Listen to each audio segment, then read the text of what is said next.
करून आजच्या या कार्यक्रमाचा शुभारंभ करावा। माननीय श्रीमती वनपालताई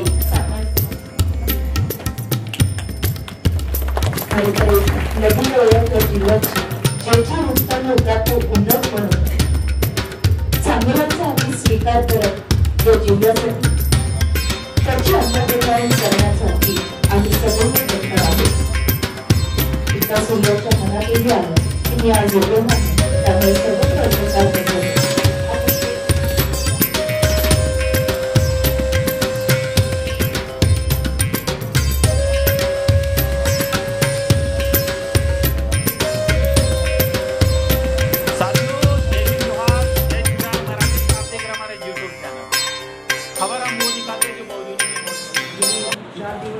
नागपूर विभागाच्या दौऱ्यावरती आहे।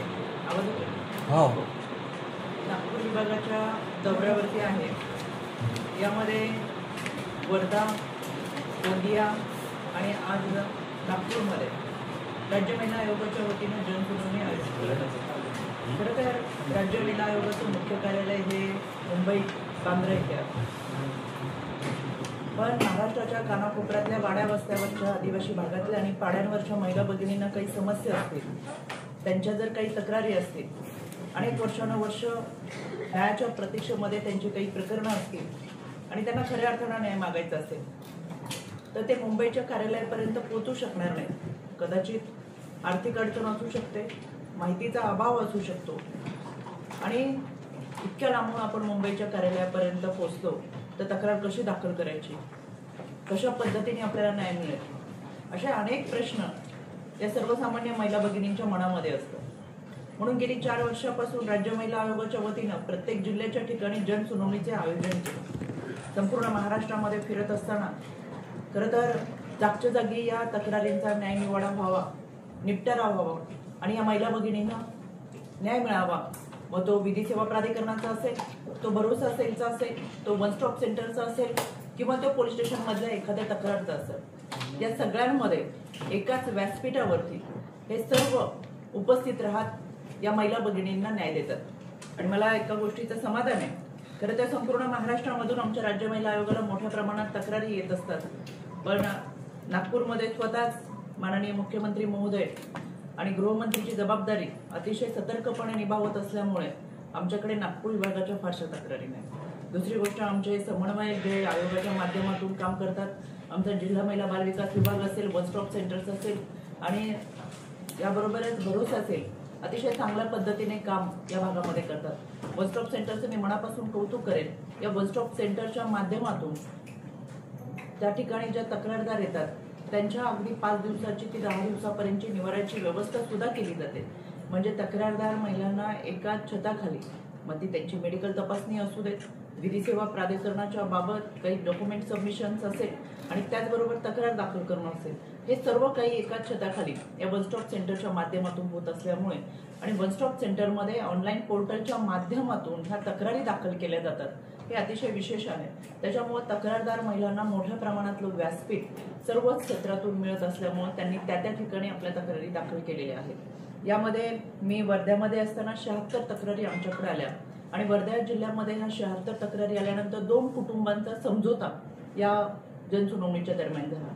खरं तर आता मी आपल्याकडे येण्यापूर्वी 5 मिनिटांपूर्वी बातमी वाचली की घटस्फोटाच्या प्रमाणाबाबत महाराष्ट्र हा देशात पहिल्या क्रमांकावर आलाय। खरं तर एक पुरोगामी विचाराचा महाराष्ट्र म्हणून आपली ओळख ही देशभरामध्ये तर आहेच, पण हिंदू विवाह कायदा आणि या लग्न संस्था या माध्यमातून आपण खरं तर देशामध्ये एक आदर्श घडवून देण्याचा प्रयत्न कायम करत असतो।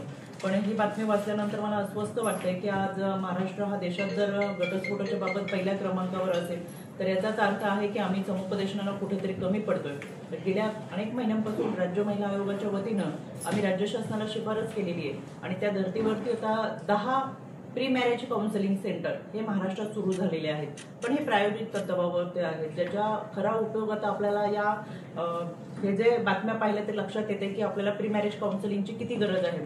यामध्ये लग्नानंतर काउन्सिलिंग करणं किंवा तेपर्यंत हे कुटुंब घटस्फोटापर्यंत पोहोचलेले असतात, 3 वेळा किंवा त्याच्यापेक्षा जास्त वेळा त्यांचं काउन्सिलिंग व्हावं आणि केवळ पती पत्नी नाही तर त्यांचं सासर माहेर आणि कुटुंबात असलेल्या सगळ्या व्यक्तींना एकत्र बसून त्यांचं काउन्सिलिंग करणं, ते कुटुंब परत एकदा जुळवणं हा या पाठीमागचा उद्देश आहे. काल आम्ही गोंदियामध्ये 56 केसेस आमच्याकडे आल्या, त्याच्यामध्ये 8 कुटुंबांना एकत्र आणण्यासाठी आम्ही यशस्वी झालो. त्यांच्यामध्ये समझोता झाला आणि 8 कुटुंब एकत्र आले. खरं तर कुटुंब हा समाजाचा पाया आहे आणि ही कुटुंब व्यवस्थित राहिली पाहिजेत. ज्यावेळेस घटस्फोट होतो त्यावेळेस केवळ त्या पती पत्नीचा होतो असं नाही, तर त्या कुटुंबामध्ये असलेल्या मुलांचं आयुष्य जास्त उद्ध्वस्त होतं. त्यांना आईच्या आणि त्याचबरोबर वडिलांच्या प्रेमाची गरज असताना त्यांच्या समोर एक कुटुंब उद्ध्वस्त होत असताना त्यांच्यावरती त्याचा दूरगामी परिणाम होतो आणि मानसिकदृष्ट्या खचलेल्या या मुलांना पुढे आयुष्यामध्ये अनेक गोष्टींना सामोरं जावं लागतं आणि आलेले नैराश्य असेल आणि याच्यामध्ये उद्याची जी युवा पिढी आहे त्याच्यामध्ये नकारात्मक गोष्टी मोठ्या प्रमाणात वाढीस लागतात आणि म्हणून केवळ पती पत्नी नाही तर त्या मुलांचं आयुष्य वाचवणं हे सुद्धा आमच्यासाठी फार महत्त्वाचं असतं आणि म्हणून प्री मॅरेज काउन्सिलिंग सेंटरची संकल्पना ही मोठ्या प्रमाणामध्ये उभी राहणं हे फार गरजेचं आहे असं मला वाटतं. आज माझ्या समवेत सन्माननीय जिल्हाधिकारी आहेत, सन्माननीय पोलीस अधीक्षक आहेत, सीओ आहेत, जिल्हा महिला बाल विकास विभाग आहेत, सर्व अधिकारी आजच्या या जनसुनावणीला आहेत. एकंदरच तुमच्या लक्षात येत असेल की त्यांना सुद्धा या सगळ्या गोष्टींचं प्रचंड मोठ्या प्रमाणातलं गांभीर्य आहे. समाजामध्ये सुरक्षितता देण्याचा प्रयत्न त्यांच्या माध्यमातून होतच असतो. शासन प्रशासन यांच्या माध्यमातून कायदा सुव्यवस्थेचं पालन करत असताना काही गोष्टी नागरिक म्हणून आम्ही देखील त्याचं पालन केलं पाहिजे. याच्याबाबतची जनजागृती ही मोठ्या प्रमाणात होणं आहे गरजेचं आहे आणि त्याच्यासाठी आयोगाच्या माध्यमातून आम्ही प्रयत्न करत असतो.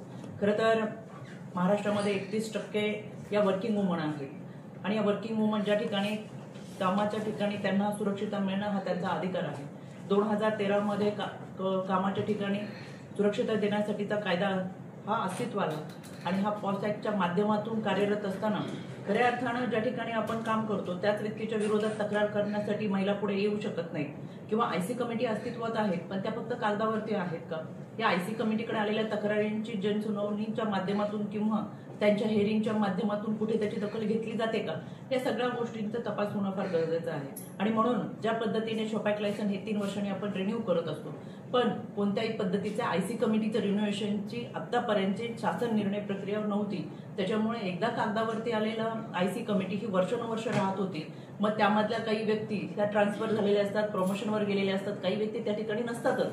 पण कागदावर दाखवण्यासाठी किंवा बोर्डवर लिहिण्यापुरती आयसी कमिटी असेल तर महाराष्ट्रामध्ये असलेल्या 31% महिला भगिनींना कोणत्या प्रक्रियेतून आपण न्याय देणार हा एक प्रश्न आणि म्हणून गेले ऑगस्ट महिन्यामध्ये राज्य महिला आयोगाच्या वतीनं राज्य शासनाला आम्ही शिफारस केली की ज्या पद्धतीने शासकीय निमशासकीय खाजगी आस्थापना यांचं फायर ऑडिट होतं, फायनान्स ऑडिट होतं, त्याच पद्धतीने आयसी कमिटीचं सुद्धा ऑडिट झालं पाहिजे आणि म्हणून मी महायुती सरकारला मनापासून धन्यवाद देईल.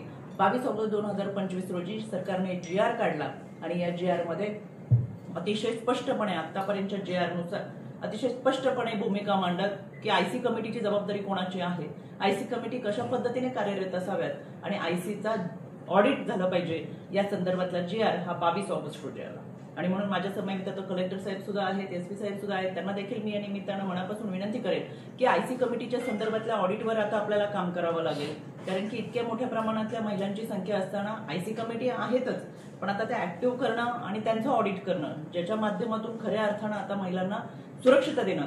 खरं तर कामाच्या ठिकाणी लैंगिक अत्याचार झाला, मानसिक अत्याचार झाला, कोणत्याही पद्धतीचं मॉलेस्टेशन होत तर त्याची तक्रार पोलीस स्टेशनला देण्याऐवजी आयसीच्या माध्यमातून ती केस निकालात निघाली पाहिजे. इतकी मोठी ताकद ही आयसी कमिटीमध्ये आहे आणि आयसी कमिटीला तशा पद्धतीचे अधिकार सुद्धा दिलेले आहेत.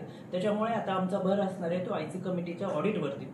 दुसरी गोष्ट मिसिंग केसेसच्या बाबत, बालविवाहाच्या बाबत आणि विधवा प्रथाच्या बाबत गेली 4 वर्ष राज्य महिला आयोगाच्या वतीनं मोठ्या प्रमाणामध्ये युद्ध पातळीवरती आम्ही मोहीम राबवत असतो. आजही ग्रामीण भागामध्ये मी आता हा वर्धा, गोंदिया, भंडारा भाग फिरले तर मिसिंग केसेस काही प्रमाणात दिसतात आणि म्हणून ह्युमन ट्रॅफिकिंगची संख्या सुद्धा मोठ्या प्रमाणामध्ये महाराष्ट्रातून दिसते. याच्यावरती आपण काम करत असतो म्हणून यामध्ये विद्यार्थ्यांचं समुपदेशन होणं फार गरजेचं आहे. शालेय जीवनामध्ये आयुष्य जगत असताना केवळ एक लैंगिक आकर्षण किंवा कोणती इतर प्रेमाची आमिष अशा पद्धतीने मुलींची फसवणूक होणं हे प्रमाण देखील मोठ्या प्रमाणात आढळतं आणि म्हणून कुटुंबामधला संवाद होणं फार गरजेचं आहे. आम्ही शिक्षण विभागाला तशा पद्धतीच्या सूचना दिल्या आहेत की प्रत्येक शाळा कॉलेजमध्ये शिक्षक पालक संवादाबरोबरच पालकांनी देखील विद्यार्थ्यांबरोबरचा संवाद साधावा. कोणत्याही पद्धतीच्या अडचणी आल्या तर त्यांच्याकडे शाळा कॉलेजमध्ये असलेली तक्रार पेटी असेल, सती सावित्री कमिटी असेल यांच्या माध्यमातून त्यांनी संवाद साधावा. मुलींना बऱ्याच वेळा छेडछाड होत असते, कुणाचा तरी पाठलाग होत असतो, कुणीतरी असतील मेसेज पाठवत असतं. यावेळेस त्यांनी 1091-112 या क्रमांकावरती संपर्क साधावा. मला आपल्या माध्यमातून प्रसार माध्यमातून आवर्जून विनंती करायची आहे की कोणत्याही पद्धतीच्या तक्रारी देत असताना हे सर्व हेल्पलाईन नंबर या विद्यार्थ्यांसाठी आहेत, महिलांसाठी आहेत. त्याचबरोबर या माध्यमातून काम करत असताना BNSने नवीन कायदा लागू केला. हा केंद्र सरकारच्या 3 कायद्यांपैकी एक असलेला अतिशय चांगला प्रभावी असा, मग तो महिला सुरक्षितेसाठी बालकांसाठी असलेला हा कायदा. या कायद्यामध्ये DV तक्रार असेल तर या तक्रारीच्या संदर्भात आपण ऑनलाईन पद्धतीने सुद्धा तक्रार नोंदवू शकता आणि ऑनलाईन पद्धतीने दिलेल्या DVच्या केसच्या संदर्भातल्या तक्रारीची दखल ही भरोसा सेलच्या माध्यमातून घेऊन संबंधित पोलीस विभागाला पाठवली जाते. त्याच्यामुळे आपल्या माध्यमातून ही जनजागृती होणं फार गरजेचं आहे. आमचे प्रोटेक्शन ऑफिसर सुद्धा आत्ताच्या जनसुनावणीला आहेत. आवर्जून मला सांगायचे, बऱ्याच वेळा आपल्याला प्रोटेक्शन ऑफिसरच्या माध्यमातून खूप मोठ्या प्रमाणाची भूमिका निभावतात. त्यांच्या कामाची जबाबदारी देखील तितकीच मोठी आहे. पण घरातून बाहेर काढलेल्या म्हणजे सासरच्या घरी असलेल्या त्या सुनाला जर घराच्या बाहेर काढलं, माहेरी कोणतेही आधार नसेल किंवा आई वडील नसतील तर या महिलेला राहायचं कुठं हा प्रश्न पडतो. त्यावेळेस आमचा हा प्रोटेक्शन ऑफिसर पोलिसांच्या सहकार्याने कोर्टाच्या माध्यमातून अतिशय चांगल्या पद्धतीची प्रक्रिया पूर्ण करत असतो. म्हणून आपल्या माध्यमातून मला नागपूर भागातल्या महिला भगिनींना आवर्जून सांगायचे की कोणतीही तक्रार तुमची असेल तर हे विविध व्यासपीठ आम्ही तुमच्यासाठी उपलब्ध केलेले आहेत. मग त्यामध्ये तुम्ही मेलद्वारे तक्रार देऊ शकता, तुम्ही 1091-112 या क्रमांकाच्या माध्यमातून तक्रार नोंदवू शकता. तुमच्यासाठी भरोसा सेल आहे आणि भरोसा सेलच्या माध्यमातून मला आवर्जून सांगायचे की बऱ्याच कुटुंबांना असं वाटतं की आपल्याला पोलीस स्टेशनला तक्रार दाखल करायची नाहीये किंवा आपल्याला कोर्टात सुद्धा जायचं नाहीये, पण कुटुंब म्हणून आपल्याला एकत्र राहायचंय तर आम्ही कुठे तक्रार दाखल करायची. तर आपल्या माध्यमातून मला त्यांना आवर्जून सांगायचंय की आपण भरोसा सेलमध्ये तक्रार दाखल करा. कुठेही पेपरमध्ये त्याची बातमी येणार नाही, कुठेही कुटुंबाची बदनामी होणार नाही, तुम्हाला कुठेही कोर्टात जावं लागणार नाही. हा भरोसा सेल तुमच्यासाठी आहे. तुमचं कौटुंबिक वाद आणि हा वाद मिटल्यानंतर खऱ्या अर्थानं तुम्हाला एकत्र घेऊन जाण्यासाठी या भरोसा सेलचा उपयोग मोठ्या प्रमाणात होतो. म्हणून मला आवर्जून विनंती करायची की पोलीस स्टेशनमध्ये गेले की गुन्हे नोंद होतात किंवा बदनामी होती, त्याच्यानंतर अनेक वेळा कोर्ट कचऱ्या कराव्या लागतात. हा मनामध्ये जो संभ्रम आहे, जी शंका आहे ती निश्चितपणाने मनातून काढून टाकावी.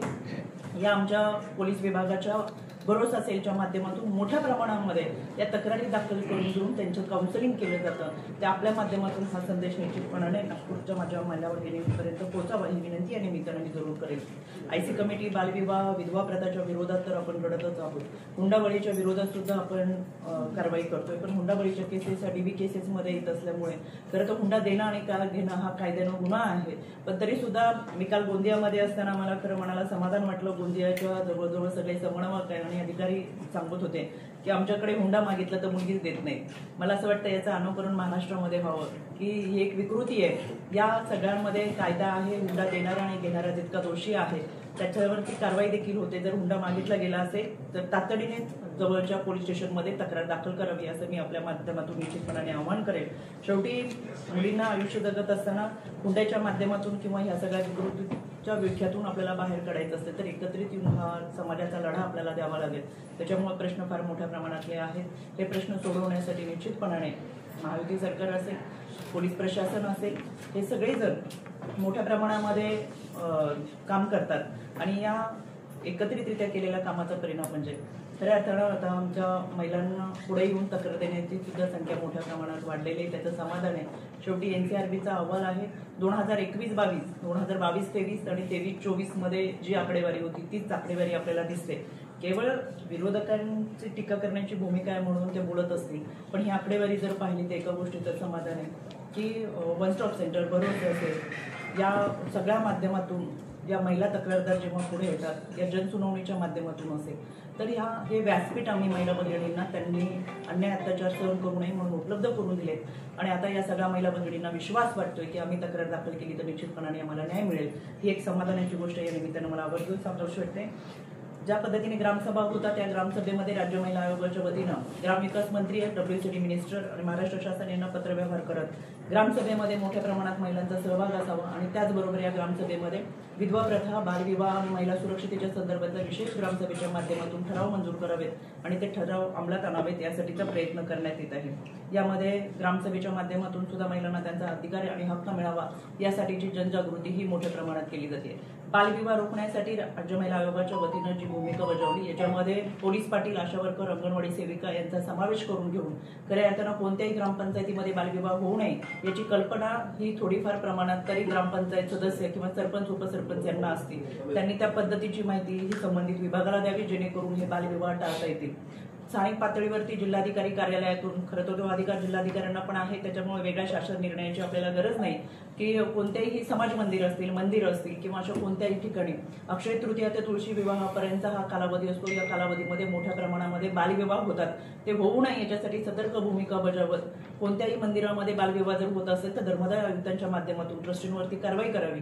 प्रिंटिंग प्रेस कुठे ना कुठेतरी पत्रिका छापली जाते, मग हे छापणाऱ्यांची संख्या किंवा छापणारे कोण आहेत यांची जर माहिती मिळाली तर त्यांच्यावरती कारवाई करून तशा पद्धतीची आपण नोटीसा आणि ती प्रसिद्धी या माध्यमातून दिली तर निश्चितपणाने अशा पद्धतीने कारवाई होती। हा एक संदेश समाजामध्ये जाऊन कुठेतरी या अनिष्ट रूढी परंपरेच्या विरोधामध्ये आपण चांगल्या पद्धतीची भूमिका घेऊ शकतो। असं एकंदर राज्य महिला आयोगाच्या या 3 दिवसाच्या आढावामध्ये आम्ही वर्धा, गोंदिया आणि आज नागपूरमध्ये आहोत। आतापर्यंत नागपूरमध्ये 50 तक्रारी दाखल झालेल्या आहेत। जागच्या जागी या केसला सुनावणी होत असताना त्याच जागी न्याय देण्याची भूमिका आमची आहे।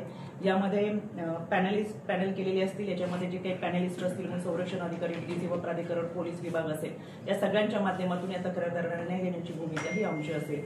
आणि एक सुरक्षित महाराष्ट्र घडवत असताना महिला भगिनींसाठी असलेला कायदा, सुव्यवस्था, प्रशासन आणि त्यांना देणारा आत्मविश्वास आमच्यासाठी फार महत्त्वाचा आहे। आणि म्हणून आम्ही प्रत्येक जिल्ह्याच्या ठिकाणी जात आहोत। प्रत्येक जिल्ह्याच्या ठिकाणी त्या विभागाच्या शासकीय अधिकारी अतिशय चांगल्या पद्धतीने त्यांची जबाबदारी पेलतात। कुठे त्रुटी राहत असतील तर जरूर आम्ही त्या भरून काढू आणि निश्चितपणाने चांगल्या पद्धतीने न्याय देण्याची भूमिका या माध्यमातून।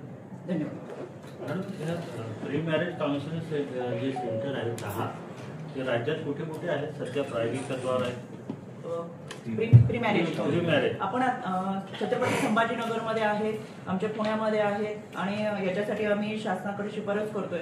खरं तर अशा आतापर्यंत ते कुटुंबाबरोबरच राहतात, त्याच्यामुळे त्या ना मिसिंग आहेत ना त्यांच्याबद्दलच्या कुणाच्या तक्रारी आहेत आणि त्यांची कुटुंब असल्यामुळे तात्पुरत्या स्वरूपामध्ये पोलिसांकडून कारवाई केल्यानंतर ते तिथं दिसत नाहीत, परत थोड्या दिवसांनी कुठल्या वेगळ्या ठिकाणी ते दिसतात। आणि बऱ्याच वेळा ही संख्या बाहेर राज्यावरून आलेल्या लोकांची पण इथं येऊन व्यवस्थित ती सेटल झालेली असतात। पण असे काही तक्रार असेल कोणाची किंवा त्यांच्यामुळे इतरांना काही उपद्रव होत असेल किंवा